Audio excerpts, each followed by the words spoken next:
Welcome dear students in today's video lesson।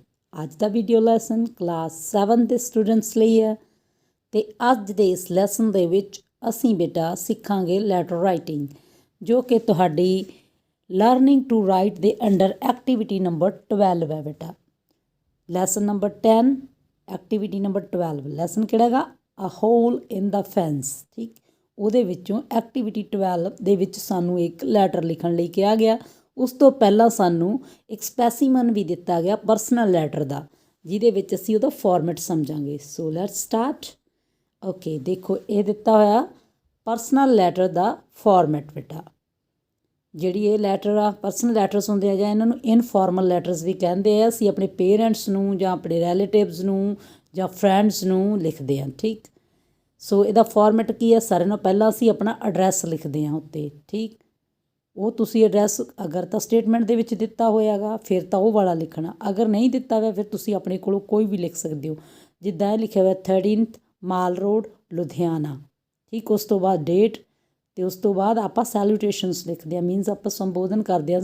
ਜਿੱਦਾਂ ਆਪਾਂ ਕਹਿੰਦੇ ਸਤਿ ਸ਼੍ਰੀ ਅਕਾਲ ਹੈ ਨਾ ਪੰਜਾਬੀ 'ਚ। ਫਿਰ ਇੱਥੇ ਡੀਅਰ ਲਿਖ ਕੇ dear daddy, dear brother, dear ਜਿਹਨੂੰ ਵੀ ਤੁਸੀਂ ਲਿਖ ਰਹੇ ਹੋ, ਡੀਅਰ ਫਰੈਂਡ। ਠੀਕ, ਉਸ ਤੋਂ ਬਾਅਦ ਬਾਡੀ, ਉਸ ਤੋਂ ਬਾਅਦ ਐਂਡਿੰਗ ਦੇ ਵਿੱਚ ਕੀ ਲਿਖਦੇ ਹੁੰਦੇ ਹਾਂ ਆਪਾਂ ਨਾ ਯੂ ਆਰ ਲਵਿੰਗਲੀ। ਜ਼ਿਆਦਾਤਰ ਆਪਾਂ ਇਹੀ ਲਿਖਦੇ ਹਾਂ, ਜੋ ਸਿੰਸੀਅਰਲੀ ਵੀ ਲਿਖ ਸਕਦੇ ਹਾਂ, ਪਰ ਤੁਸੀਂ ਯੂ ਆਰ ਲਵਿੰਗਲੀ ਕਰੋ, ਡਨ ਹੈ। ਓਕੇ, ਨੈਕਸਟ ਵਨ, ਇਹ ਦੇਖੋ ਸਾਰੀ ਲੈਟਰ ਦਿੱਤੀ ਵੀ ਹੈ ਜਿਹੜੀ ਤੁਹਾਨੂੰ ਸੋਲਵ। ਲੈਟਰ ਕਿਹੜੀ ਆ? Write a letter to your friend inviting him to attend the wedding party of your elder brother. ਤੁਸੀਂ ਆਪਣੇ ਦੋਸਤ ਨੂੰ ਲੈਟਰ ਲਿਖਣੀ ਹੈ। ਕਾਹਦੇ ਲਈ? ਕਿ ਤੁਹਾਡੇ ਵੱਡੇ ਭਰਾ ਦੀ ਮੈਰਿਜ ਆ, ਉਹਦੇ ਲਈ ਤੁਸੀਂ ਉਹਨੂੰ ਇਨਵਾਈਟ ਕਰਨਾ ਹੈ। ਠੀਕ, ਸੋ ਆਪਾਂ ਹੁਣ ਇਸ ਫਾਰਮੈਟ ਦੇ ਹਿਸਾਬ ਨਾਲ ਦੇਖੋ, ਪਹਿਲਾਂ ਐਡਰੈਸ ਲਿਖ ਲਿਆ। ਐਡਰੈਸ ਤੁਸੀਂ ਇਹਦੇ ਵਿੱਚ ਦਿੱਤਾ ਨਹੀਂ ਹੁੰਦਾ ਮੋਸਟਲੀ, ਇੱਕੋ ਐਡਰੈਸ ਯਾਦ ਕਰ ਲਓ। ਜਿਹੜੀ ਮਰਜ਼ੀ ਪਰਸਨਲ ਲੈਟਰ ਆਉਂਦੀ ਹੋਵੇ ਤੁਸੀਂ ਉਹਦੇ ਵਿੱਚ ਉਹੀ ਐਡਰੈਸ ਲਿਖੀ ਜਾਣਾ। ਇੱਥੇ ਜਿੱਦਾਂ 85 ਮਾਇਆ ਨਗਰ ਲੁਧਿਆਣਾ ਲਿਖਿਆ ਹੋਇਆ, ਤੁਸੀਂ ਮਾਡਲ ਟਾਊਨ ਲਿਖਣਾ, ਜਿਹੜਾ ਤੁਹਾਨੂੰ ਈਜ਼ੀ ਲੱਗਦਾ ਉਹ ਲਿਖ ਲੈਣਾ। ਠੀਕ, ਉਸ ਤੋਂ ਬਾਅਦ ਡੇਟ ਪਾਉਣੀ ਆ। ਫਿਰ ਡੀਅਰ ਹਰੀਸ਼, ਇਹ ਵੀ ਨਾਮ ਆਪਦੀ ਮਰਜ਼ੀ ਦਾ, ਤੁਸੀਂ ਜੋ ਮਰਜ਼ੀ ਨਾਮ ਲਿਖੋ। ਅਗਰ ਉੱਤੇ ਕੋਈ ਨਹੀਂ ਦਿੱਤਾ ਹੋਇਆ, ਤੁਹਾਨੂੰ ਕੁਛ ਵੀ ਮੈਂਸ਼ਨ ਨਹੀਂ ਕੀਤਾ ਹੋਇਆ ਹੈ ਨਾ। ਸੋ ਫਿਰ ਉਸ ਤੋਂ ਬਾਅਦ ਆਪਾਂ ਸਟਾਰਟ ਕਰਦੇ ਹੁੰਦੇ ਹਾਂ। ਜਿੱਦਾਂ ਹੁਣ ਇੱਥੇ ਇਹਨਾਂ ਨੇ ਸਿੱਧਾ ਹੀ ਸਟਾਰਟ ਕੀਤਾ, my brother's wedding ceremony will take place on Feb 16। ਠੀਕ ਆ, ਬਟ ਤੁਸੀਂ ਮੈਂ ਚਾਹੂੰਗੀ ਇੱਦਾਂ ਸਟਾਰਟ ਕਰਿਆ ਕਰੋ, I am fine and hop the same for you. ਮੈਂ ਇੱਥੇ ਵਧੀਆ ਗਾ ਅਤੇ ਉਮੀਦ ਕਰਦਾ ਤੁਸੀਂ ਵੀ ਵਧੀਆ ਹੋਵੋਗੇ। I am writing this letter because, ਮੈਂ ਇਹ ਪੱਤਰ ਲਿਖ ਰਿਹਾ ਹਾਂ। ਬਿਕਾਊਜ਼ ਤੱਕ ਲਿਖ ਕੇ ਉਸ ਤੋਂ ਬਾਅਦ ਤੁਸੀਂ ਇਹ ਵਾਲਾ ਸਟਾਰਟ ਕਰ ਲੈਣਾ। My elder brother's wedding ceremony will take place on Feb 16। Okay, we will all go to Amritsar for the wedding. ਅਸੀਂ ਸਾਰੇ ਅੰਮ੍ਰਿਤਸਰ ਜਾ ਰਹੇ ਹਾਂ ਵੈਡਿੰਗ ਲਈ। I want you to go with us, ਮੈਂ ਚਾਹੁੰਦਾ ਤੂੰ ਵੀ ਸਾਡੇ ਨਾਲ ਜਾਵੇਂ। ਵੀ ਹੈਵ ਹਾਇਰਡ ਆ ਬੱਸ, ਅਸੀਂ ਇੱਕ ਬੱਸ ਕੀਤੀ ਹੋਈ ਆ। We shall also take out time to see the Golden Temple, ਅਸੀਂ ਗੋਲਡਨ ਟੈਂਪਲ ਦੇਖਣ ਦਾ ਵੀ ਸਮਾਂ ਕੱਢਾਂਗੇ। Please do reach Ludhiana by Feb 15। So ਤੂੰ ਕਿਰਪਾ ਕਰਕੇ 15 ਫਰਵਰੀ ਤੱਕ ਲੁਧਿਆਣੇ ਆ ਜਾਵੀਂ।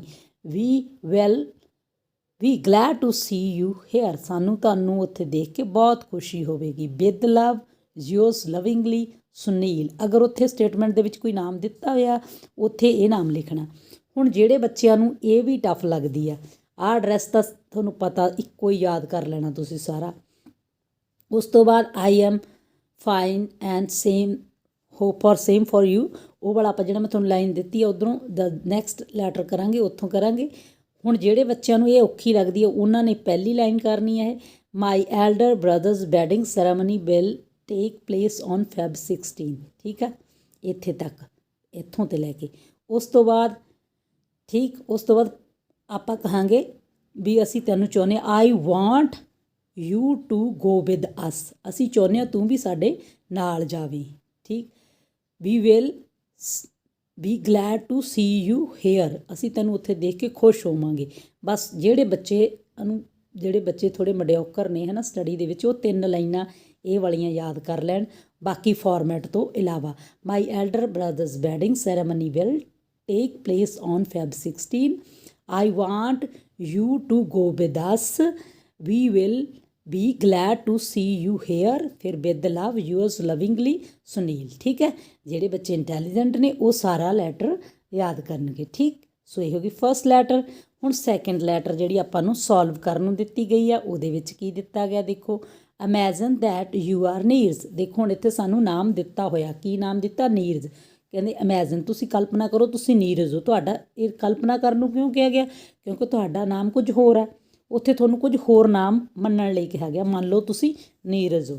Right a letter to your cousin, ਤੁਸੀਂ ਇੱਕ ਪੱਤਰ ਲਿਖੋ ਆਪਣੇ ਕਜ਼ਨ ਨੂੰ। ਕਜ਼ਨ ਕੌਣ ਹੁੰਦਾ, ਚਾਚੇ, ਮਾਮੇ, ਭੂਆ ਦਾ ਬੱਚਾ, ਕੋਈ ਵੀ, ਚਾਹੇ ਕੁੜੀ ਹੈ ਚਾਹੇ ਮੁੰਡਾ। ਠੀਕ, cousin, telling him her how you helped a friend, ਉਹਨੂੰ ਇਹ ਦੱਸਣਾ ਤੁਸੀਂ ਕਿ ਤੁਸੀਂ ਕਿਵੇਂ ਆਪਣੇ ਇੱਕ ਦੋਸਤ ਦੀ ਹੈਲਪ ਕੀਤੀ।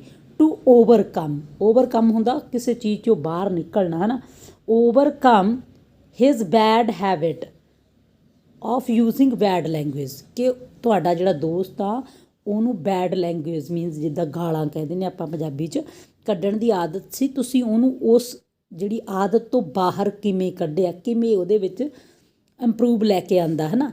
You may share with your friends the idea you use to stop him from using bad language, ਤੁਸੀਂ ਜਿਹੜਾ ਆਈਡੀਆ ਯੂਜ਼ ਕੀਤਾ ਉਹਨੂੰ ਸੁਧਾਰਨ ਦੇ ਲਈ, ਉਹ ਆਈਡੀਆ ਤੁਸੀਂ ਆਪਣੇ ਫਰੈਂਡ ਦੇ ਨਾਲ ਸ਼ੇਅਰ ਕਰਨਾ ਹੈ। ਠੀਕ, ਸੋ ਇਹ ਲੈਟਰ ਆ ਜਿਹੜੀ ਅਸੀਂ ਰਾਈਟ ਡਾਊਨ ਕਰਨੀ ਹੈ ਬੇਟਾ।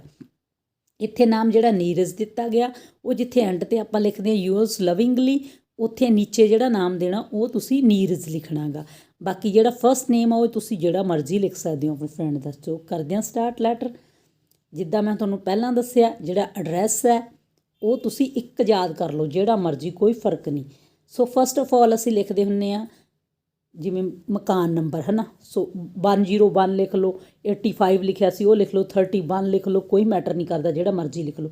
ਉਸ ਤੋਂ ਬਾਅਦ ਲਿਖਿਆ ਮਾਡਲ ਟਾਊਨ, ਮਾਇਆ ਨਗਰ ਲਿਖਿਆ ਹੋਇਆ ਸੀ, ਆਪਾਂ ਪਿੱਛੇ ਪੜ੍ਹਿਆ ਮਾਇਆ ਨਗਰ ਲਿਖ ਲਓ, ਜਿਹੜਾ ਮਰਜ਼ੀ ਲਿਖ ਲਓ, ਕੋਈ ਫਰਕ ਨਹੀਂ। ਥੱਲੇ ਆ ਗਿਆ ਲੁਧਿਆਣਾ, ਇਹ 2 ਲਾਈਨਾਂ ਆ ਗਈਆਂ ਸਟਾਰਟਿੰਗ 'ਚ।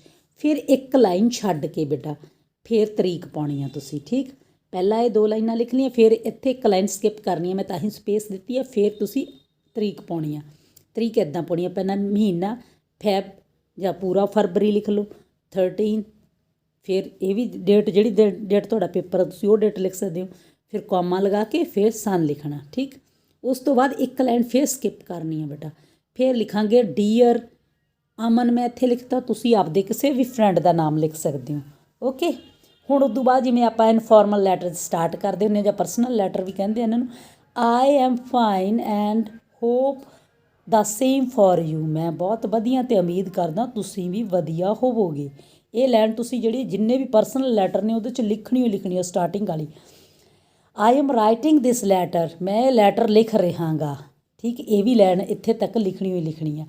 ਇਹਦੇ ਨਾਲ ਕੀ ਹੋ ਜਾਂਦਾ, ਜਿਵੇਂ ਜਿਹੜੀ ਅਗਰ ਇਹ ਤੁਸੀਂ ਇੱਕ ਯਾਦ ਕੀਤੀ ਹੋਈ ਆ ਬੇਟਾ, ਇਹ ਲਾਈਨ ਆ ਉਹਦੀ ਲੈਂਥ ਆ ਜਿਹੜੀ ਬੋਡੀ ਦੀ, ਜਿਵੇਂ ਇਸ ਹੋ ਗਿਆ ਐਡਰੈਸ ਹੋ ਗਿਆ, ਫਿਰ ਡੇਟ ਹੋ ਗਈ, ਫਿਰ ਸੈਲੂਟੇਸ਼ਨਸ ਹੋ ਗਈਆਂ, ਫਿਰ ਹੁਣ ਇਹ ਬੋਡੀ ਸਟਾਰਟ ਹੋ ਗਈ। ਉਹਦੇ 'ਚ ਆਪਾਂ ਜਿਹੜਾ ਟੌਪਿਕ ਆਪਾਂ ਨੂੰ ਆਇਆ ਗਾ ਜਿਹਦੇ 'ਤੇ ਆਪਾਂ ਲੈਟਰ ਲਿਖਣੀ ਆ, ਉਹਦੇ ਬਾਰੇ ਅਸੀਂ ਅਗਰ 2 ਸੈਂਟੈਂਸ ਲਿਖਦੇ ਹਾਂ ਤਾਂ ਇਹ ਜਿਹੜੇ ਫਿਕਸ ਸੈਂਟੈਂਸ ਨੇ ਉਹ ਉਹਦੀ ਲੈਂਥ ਵਧਾ ਦਿੰਦੇ ਨੇ। ਠੀਕ, ਸੋ ਆਪਾਂ ਇਹ ਲਿਖ ਲਿਆ ਬਿਕਾਊਜ਼। ਹੁਣ ਉਸ ਤੋਂ ਬਾਅਦ ਅਗਲੀ ਗੱਲ, because I want to tell you about a friend of mine who had a bad habit of using bad language. ਇਹ ਜਿਹੜੀ ਆਪਾਂ ਜਿਹੜੀ ਲਾਈਨ ਲਿਖੀ ਆ ਸਟੇਟਮੈਂਟ ਦੇ ਵਿੱਚ ਸਾਰੀ ਲਿਖੀ ਹੋਈ ਆ, ਇਹ ਉੱਥੋਂ ਹੀ ਚੱਕੀ ਆ, ਕੁਛ ਵੀ ਯਾਦ ਨਹੀਂ ਕਰਨਾ ਇੱਥੇ। ਇਹ ਬਿਕਾਊਜ਼ ਤੋਂ ਬਾਅਦ ਜੋ ਸਟੇਟਮੈਂਟ ਦੇ ਵਿੱਚ ਦਿੱਤਾ ਹੋਇਆ ਉੱਥੋਂ ਚੱਕ ਕੇ ਅਸੀਂ ਇਹਨੂੰ ਨੋਟ ਡਾਊਨ ਕਰ ਦੇਣਾ ਗਾ। ਇਹਦੇ ਨਾਲ ਸਾਡਾ ਜਿਹੜਾ ਪਹਿਲਾ ਪੈਰਾ ਉਹ ਕੰਪਲੀਟ ਹੋ ਜਾਊਗਾ। ਆਹ ਦੇਖੋ, ਹੁਣ ਦੇਖੋ ਲਿਖਿਆ ਹੋਇਆ ਨਾ, telling him how you helped a friend to overcome bad habit use bad language. So ਇੱਥੋਂ ਅਸੀਂ ਇਹਨੂੰ ਚੱਕਿਆ ਬੈਡ ਲੈਂਗੁਏਜ ਵਾਲੇ ਨੂੰ ਅਤੇ ਇੱਥੇ ਲਿਖਤਾ। ਸੋ ਇਹ ਹੋ ਗਿਆ ਫਸਟ ਆਪਣਾ ਪੈਰਾ ਬੋਡੀ ਦਾ। ਹੁਣ ਸੈਕਿੰਡ, ਹੁਣ ਕਿ ਉਦੋਂ ਬਾਅਦ ਵਾਲੀ ਗੱਲ ਜਿਹੜੀ ਉਹਨਾਂ ਨੇ ਕੀਤੀ ਵੀ ਤੁਸੀਂ ਸੁਧਾਰਿਆ ਕਿਵੇਂ, ਆਈਡੀਆ ਕਿਹੜਾ ਦਿੱਤਾ। Because of this bad habit no one liked him, ਇਹਦਾ ਮਤਲਬ ਕੀ ਹੈ, ਉਹਦੀ ਇਸ ਬੁਰੀ ਆਦਤ ਦੇ ਕਾਰਨ ਉਹਨੂੰ ਕੋਈ ਵੀ ਪਸੰਦ ਨਹੀਂ ਸੀ ਕਰਦਾ। So I decided to help him to overcome this problem, ਇਸ ਲਈ ਮੈਂ ਇਹ ਫੈਸਲਾ ਕੀਤਾ ਕਿ ਮੈਂ ਉਹਦੀ ਹੈਲਪ ਕਰਾਂਗਾ ਇਸ ਪ੍ਰੋਬਲਮ ਦੇ ਵਿੱਚੋਂ ਬਾਹਰ ਨਿਕਲਣ ਦੇ ਲਈ। ਠੀਕ, I told him the story, ਮੈਂ ਉਹਨੂੰ ਕਹਾਣੀ ਸੁਣਾਈ। A hole in the fence from my English book. ਮੈਂ ਆਪਦੀ ਇੰਗਲਿਸ਼ ਬੁੱਕ ਦੇ ਵਿੱਚੋਂ ਜਿਹੜੀ ਆਪਣਾ ਜਿਵੇਂ 10th ਲੈਸਨ ਹੀ ਆ ਜਿਹਦੇ ਨਾਲ ਰਿਲੇਟਡ ਇਹ ਐਕਟੀਵਿਟੀ ਆ ਹੋਲ ਇਨ ਦਾ ਫੈਂਸ ਆ ਜਿਹੜੀ ਉਹ ਸਟੋਰੀ ਮੈਂ ਉਹਨੂੰ ਸੁਣਾਈ। ਠੀਕ। ਆਫਟਰ ਦੈਟ ਇਹ ਹੁਣ ਦੇਖੋ ਇਹ ਪੈਰਾ ਪੂਰਾ ਹੋ ਗਿਆ। ਹੋਲ ਇਨ ਦਾ ਫੈਂਸ ਦੇ ਸਪੈਲਿੰਗ ਵੀ ਤੁਹਾਨੂੰ ਆਉਂਦੇ ਨੇ ਹੈ ਨਾ ਮਾਈ ਇੰਗਲਿਸ਼ ਬੁੱਕ। ਸੋ ਈਜ਼ੀ ਮੈਂ ਕੋਸ਼ਿਸ਼ ਕੀਤੀ ਆ ਲਿਖਣ ਦੀ। ਸੋ ਅੱਗੇ after that he realised his bad habit. ਜਦੋਂ ਮੈਂ ਉਹਨੂੰ ਕਹਾਣੀ ਸੁਣਾਈ ਜਿਵੇਂ ਉਹ ਮੁੰਡੇ ਨੇ ਉਹਦੇ 'ਚ ਸਟੋਰੀ ਦੇ ਵਿੱਚ ਹੈ ਨਾ ਰਿਅਲਾਈਜ਼ ਕੀਤਾ ਸੀ। ਸੋ ਫਿਰ ਉਹਨੇ ਵੀ ਆਪਣੀ ਬੈਡ ਹੈਬਿਟ ਬਾਰੇ ਰਿਅਲਾਈਜ਼ ਕੀਤਾ ਕਿ ਹਾਂ ਮੇਰੀ ਬੈਡ ਹੈਬਿਟ ਆ ਜਿਹੜੀ ਉਹ ਕਿੰਨੀ ਨੁਕਸਾਨਦਾਇਕ ਆ। He says sorry when ever he use that language. ਹੁਣ ਉਹ ਫਿਰ ਕੀ ਕਹਿੰਦਾ ਜਦੋਂ ਉਹਨੇ ਰਿਅਲਾਈਜ਼ ਕਰ ਲਿਆ ਉਹ ਆਲਵੇਜ਼ ਸੌਰੀ ਕਹਿੰਦਾ ਜਦੋਂ ਵੀ ਕਦੇ ਉਹ ਗਾਲ ਕੱਢਦਾ ਜਾਂ ਬੈਡ ਲੈਂਗੁਏਜ ਯੂਜ਼ ਕਰਦਾ ਫਿਰ ਉਹ ਕਹਿੰਦਾ sorry. Gradually he began to control his bad habit. Gradually means ਹੁੰਦਾ ਹੌਲੀ ਹੌਲੀ ਹੈ ਨਾ। ਇੱਕ ਲਖਤ ਕੋਈ ਵੀ ਆਦਤ ਨਹੀਂ ਨਾ ਪੈਂਦੀ ਆਦਤ ਨਾ ਛੁੱਟਦੀ ਆ। ਜੇ ਆਪਾਂ ਕਹੀਏ ਵੀ ਮੈਂ ਉਹਨੂੰ ਸਟੋਰੀ ਸੁਣਾਈ ਅਤੇ ਉਹ ਇੱਕ ਲਖਤ ਚੇਂਜ ਹੋ ਗਿਆ ਇੱਦਾਂ ਨਹੀਂ ਹੁੰਦਾ ਬੇਟਾ। ਠੀਕ। ਜਿਹੜੀ ਆਦਤ ਪੱਕੀ ਹੁੰਦੀ ਆ ਉਹਨੂੰ ਤੋੜਨ ਲਈ ਟਾਈਮ ਲੱਗਦਾ ਗਾ। ਸੋ ਗ੍ਰੈਜੂਅਲੀ ਇਹਨੂੰ ਯਾਦ ਕਰ ਲਓ ਇਹਦਾ ਮਤਲਬ ਹੌਲੀ ਹੌਲੀ। ਹੀ ਬਿਗੈਨ ਟੂ ਕੰਟਰੋਲ ਉਹਨੇ ਕੰਟਰੋਲ ਕਰਨਾ ਸਿੱਖ ਲਿਆ ਹਿਜ਼ ਬੈਡ ਹੈਬਿਟ ਜਿਹੜੀ ਉਹਦੀ ਬੈਡ ਹੈਬਿਟ ਸੀ ਉਹਦੇ 'ਤੇ। And speak respectfully with everyone. ਅਤੇ ਹੁਣ ਉਹ ਸਾਰਿਆਂ ਨਾਲ ਬਹੁਤ ਸਤਿਕਾਰ ਨਾਲ ਬੋਲਦਾ। ਨਾਓ ਐਵਰੀਵਨ ਲਾਈਕਸ ਹਿਮ। ਹੁਣ ਹਰ ਕੋਈ ਉਹਨੂੰ ਪਸੰਦ ਕਰਨ ਲੱਗ ਗਿਆ ਸੀ ਹੈ ਨਾ। ਸੋ ਆਈ ਐਮ ਹੈਪੀ ਫੋਰ ਹਿਮ। ਮੈਂ ਉਹਦੇ ਲਈ ਬਹੁਤ ਖੁਸ਼ ਸੀ। ਸੋ ਇਹ ਹੋ ਗਈ ਤੁਹਾਡੀ ਲੈਟਰ ਦੀ ਬਾਡੀ। ਹੁਣ ਆਪਾਂ ਐਂਡਿੰਗ ਕਰਨੀ ਆ। ਆਪਾਂ ਕਿਹਾ ਉਹ ਤੁਹਾਡਾ ਕਜ਼ਨ ਆ। ਜਦੋਂ ਤੁਸੀਂ ਆਪਦੇ ਕਜ਼ਨ ਨੂੰ ਚਿੱਠੀ ਲਿਖੋਗੇ ਹੈ ਨਾ ਫਿਰ ਆਪਦੇ ਅੰਕਲ ਜਾਂ ਆਂਟੀ ਨੂੰ ਵੀ ਤਾਂ ਸਤਿ ਸ਼੍ਰੀ ਅਕਾਲ ਕਹੋਗੇ। ਸੋ ਉਹਨੂੰ ਆਪਾਂ ਇੰਗਲਿਸ਼ 'ਚ ਲਿਖਾਂਗੇ ਐਂਡ 'ਤੇ convey my regards to aunt and uncle. ਠੀਕ। ਉਹ ਲੈਟਰ ਇਹ ਲਾਈਨ ਖ਼ਤਮ ਕਰਨ ਤੋਂ ਬਾਅਦ ਨੈਕਸਟ ਲਾਈਨ ਦੇ ਵਿੱਚ ਲਿਖਣਾ ਬੇਟਾ convey my regards to aunt and uncle. ਉਸ ਤੋਂ ਬਾਅਦ ਇੱਕ ਲਾਈਨ ਫਿਰ ਛੱਡਣੀ ਆ। ਫਿਰ ਤੁਸੀਂ ਲਿਖੋਗੇ ਯੂਅਰਸ ਲਵਿੰਗਲੀ ਨੀਰਜ਼। ਨੀਰਜ਼ ਕਿਉਂ ਲਿਖਿਆ ਕਿਉਂਕਿ ਸਾਨੂੰ ਸਟੇਟਮੈਂਟ ਦੇ ਵਿੱਚ ਨਾਮ ਦਿੱਤਾ ਹੋਇਆ ਸੀ। ਅਗਰ ਨਾਮ ਨਾ ਦਿੱਤਾ ਹੁੰਦਾ ਇੱਥੇ ਤੁਸੀਂ ਆਪਣਾ ਨਾਮ ਲਿਖ ਸਕਦੇ ਸੀ ਪਰ ਉੱਥੇ ਅਗਰ ਨਾਮ ਦਿੱਤਾ ਹੋਇਆ ਤਾਂ ਅਸੀਂ ਉਹੀ ਨਾਮ ਯੂਜ਼ ਕਰਨਾ। ਸੋ ਇਹ ਹੈਗੀ ਤੁਹਾਡੀ ਬੇਟਾ ਲੈਟਰ ਜਿਹੜੀ ਆਪਾਂ ਨੂੰ ਐਕਟੀਵਿਟੀ ਨੰਬਰ 12 ਦੇ ਅੰਡਰ ਦਿੱਤੀ ਹੋਈ ਸੀ। ਆਪਾਂ ਦੋਨੋਂ ਲੈਟਰਸ ਕਰ ਲਈਆਂ। ਦੋਨੋਂ ਬਹੁਤ ਇੰਪੋਰਟੈਂਟ ਨੇ। ਦੋਨਾਂ ਨੂੰ ਧਿਆਨ ਨਾਲ ਯਾਦ ਕਰੋ ਤਾਂ ਕਿ ਤੁਸੀਂ ਐਗਜ਼ਾਮ ਦੇ ਵਿੱਚ ਚੰਗੀ ਤਰ੍ਹਾਂ ਅਟੈਂਪਟ ਕਰ ਸਕੋ। If you like my video, subscribe the channel, like and share. Thank you. Bye bye.